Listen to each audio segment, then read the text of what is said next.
Alright, today I'm going to be reviewing the Pietta replica Colt 1851. This here's the brass frame version.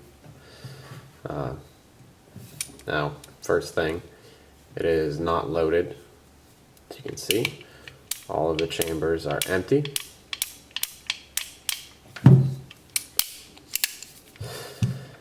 Now, in this video, I'm going to be referring to it as the Colt. Now, obviously, this isn't a perfect replica. First of all, Colt didn't make the brass frames. Gunnison Griswold did. And they didn't make them in 44, and this is a 44. As you can see, black powder only, 44 caliber. And then on the other side, Pietta made in Italy, and then you've got your proof marks. Now I'll be referencing the other Pietta gun I own, which is right here. This is the 1851 Army. There will be a link to this gun, a quick review of that in the description and right here. So if you're interested in this one, go check it out. I will be making some references to that gun because they're made by the same manufacturer and they have some similarities and some obvious differences. Now, let's get on to this one. This gun loads similarly to any other black powder handgun. You'd fill the cylinder here, fill it with whatever powder charge you're using, put a lead ball on top, rotate it over, and then compress the chamber with the ramrod here. Now it functions the same as, you know, the Remington Army and the other Colt replicas, in that you pull this tab back and then it releases from this notch here. I've had some problems with this loading system only because it's such a short loading rod. The barrel is 5 inches. It's the sheriff's model. But the loading rod is so short that you don't get a whole lot of leverage, making it difficult to load, especially if you're using an oversized lead ball. I use 454 caliber balls because I like the tight seal that they produce. They are a bit of a pain to get in here, so don't expect to use your bare hand on this rod. You're going to need to use a piece of cloth or wrap your sleeve over your hand, because this could cut you up pretty badly. The machining on this gun is actually quite nice for the most part. All the edges are nice and clean. They're not too sharp. There is one really sharp edge though, right here.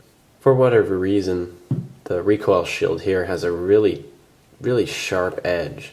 So I'm going to take that down with some sandpaper just to make it so it's not going to cut me. Other than that, all these edges are real nice, real clean. The finish is also really very nice. The loading mechanism and hammer, as well as the trigger, all have a case-hardened finish. The bluing is deep, rich, and there aren't any speckled spots or any light areas. The brass is also very nice. It has a almost mirror polish to it when it's new. This one has gotten a little bit of a patina on it, which happens with the brass, but it can be easily cleaned up with Brasso or any other type of brass polish. But once again, the machining is nice, the edges are clean, and it all looks real well put together. The grips themselves are actually one solid piece. It's not two separate grip panels. It's one piece that goes through the brass frame. I believe they're made out of walnut. It sure looks and feels like walnut, but I do think they put a little stain on here.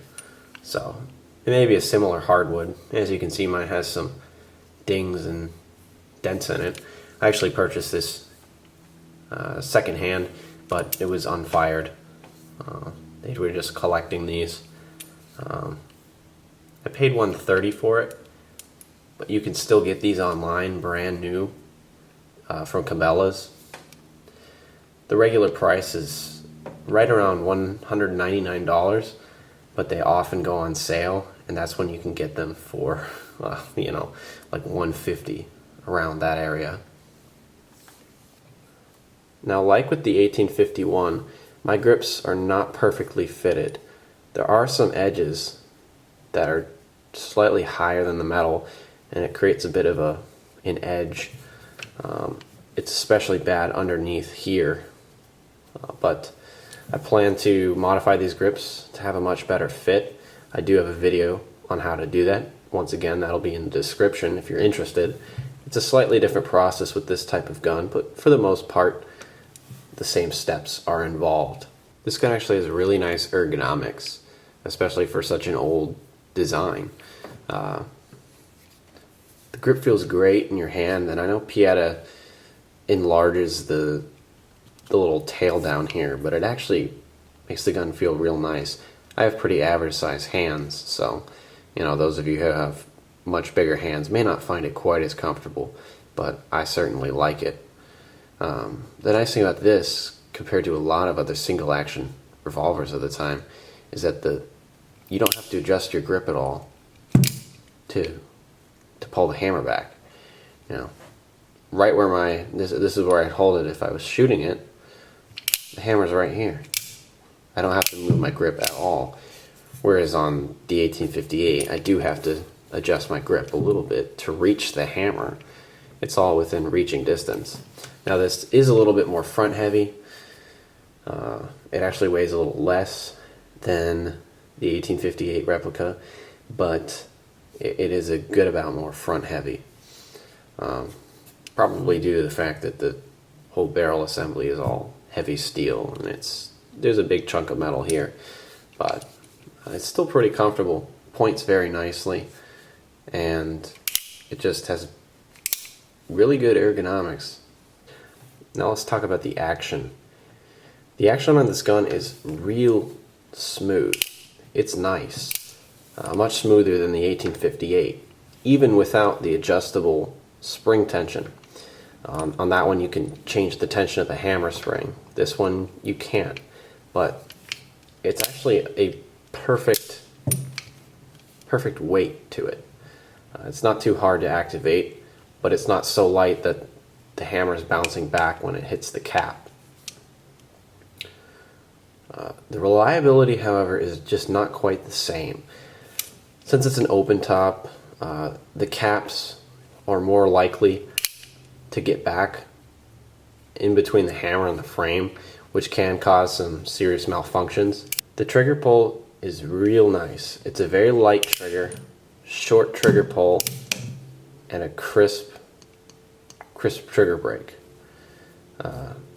It's a very narrow trigger though, much like a single action army handgun or other Colt single actions. The trigger is actually also a little set to the left. It's not perfectly centered in the trigger guard, and you can see here that it is actually offset to the left. The way you use the sights, as there are no sights when the hammer is forward, is by pulling back the hammer and then lining it up with the small post in the front. It's not the most reliable sighting system, but it works. Mine actually shoots about 6-7 inches high, so I'm going to take down the sights a little bit in the rear to get a better sight picture and to bring my shots on target. Now, while I will be doing this modification, I won't be making a video about it because another YouTuber, Duelist, has a really good video on how to take this down. Essentially what you do is you deepen the notch with a Dremel or a small file, and then you shave off the top with the file, and it lowers the rear sight. Most other replicas actually have a taller front post, but this gun doesn't for whatever reason, and I think that's what kind of contributes to the point of aim being so high. I'll be doing a separate disassembly video for this gun, but essentially what you have to do is punch out this wedge, and then the barrel will slide off the front, and then you can take the cylinder off. All in all, it's a really nice piece. I highly recommend these Piettas, no matter which model you get. They're really well built, They shoot nice, and they're just nice to look at. They're good looking designs, good looking weapons. If you'd like to see this gun in action, I'll have a video up pretty soon. I'll post that in the description. I'm also going to do a nice comparison video between this and the 1858, kind of a really in-depth video for those of you that are debating whether to buy one or the other. That'll give you some good information. If you have any other questions, just leave a comment. If you want to see more videos, just check out my channel. I have more videos about these guns and plenty others. Stay tuned for modifications, shooting tests, comparison videos, things of that nature. It's all coming up.